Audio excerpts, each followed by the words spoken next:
உங்கள் favourite TV ஷோக்களை இனி miss பண்ண தேவையில்லை. ZEE5 இல் முற்றிலும் இலவசமாக காணுங்கள், இங்கேயும் எப்பொழுதும். அம்மா கல்யாண நிச்சயானவங்கள தான் பொங்கல் வைக்க சொன்னாங்க. அது மட்டும் இல்லாம பொங்கல் எல்லாம் மாயாவுக்கு சாப்பிட தான் தெரியும், சமைக்கலாம் ஒண்ணும் தெரியாதுல்ல. அது எப்படி நீயா முடிவு பண்ணலாம்? மாயாவுக்கு ஒருவேளை பொங்கல் வைக்க தெரிஞ்சிருந்தாலும் அவளுக்கு கல்யாணம் நிச்சயம் ஆனதுக்கு அப்புறமா வைக்கட்டும். இப்போ வேடிக்கை மட்டும் பாத்துட்டு நிக்கட்டும். ஆமா ஆமா, பார்த்து கத்துக்கட்டும்.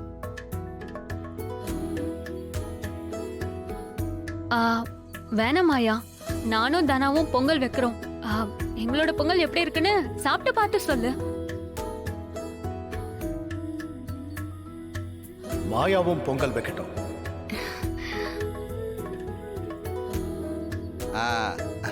அண்ணா, அம்மா கல்யாண நிச்சயானவங்கள மட்டும்தான் வைக்கணும்னு சொன்னாங்க.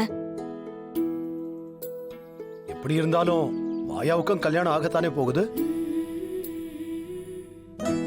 நிச்சயானவங்க கல்யாணம் நல்லபடியா நடக்கட்டும்னு வேண்டிக்கிட்டோம். மாயா நல்ல மாப்பிள்ளை கிடைக்கட்டும்னு வேண்டிக்கிட்டோம். அவ்வளவுதானே?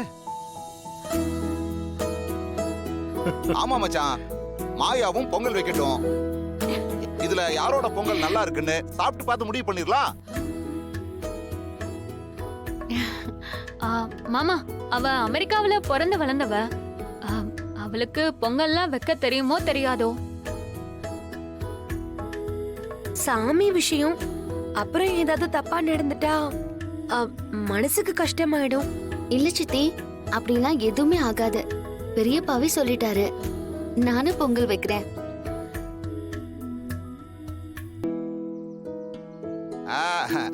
அப்படி சொல்லு மாயா. பொங்கல் வைக்க முடியாதுன்னு சந்தேகப்பட்டவங்க மூஞ்சில கரிய பூசுற மாதிரி அசத்தலா பொங்கலை வச்சு அசத்திரு. இத ஒரு பொங்கல் போட்டியாவே நடத்திடுவோம். போட்டின்னு சொன்னா அதுக்கு பரிசு கொடுக்கணும்ல மச்சான். அதான் சாப்பிட்டு பார்த்துட்டு சந்தோஷப்படுவோம்ல, அதை விட வேற என்ன பரிசு வேணும்?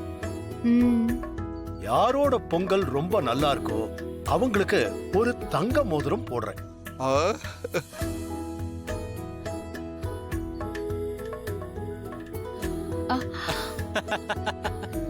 அப்படி சொல்லுங்க மச்சா.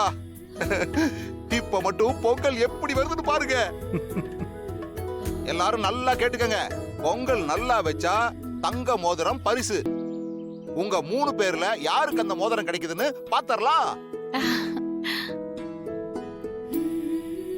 சரி சரி, 3 பேரும் குலதெய்வத்தை வேண்டிக்கிட்டு பொங்கல் வைங்க. அவங்களுக்கு தேவையானதெல்லாம் தனித்தனியா எடுத்து கொடுத்துருங்க. சரிங்க அத்தை. வாங்க. ZEE5 ஆப்பை டவுன்லோட் செய்து அனைத்து எபிசோடுகளையும் இலவசமாக பாருங்க.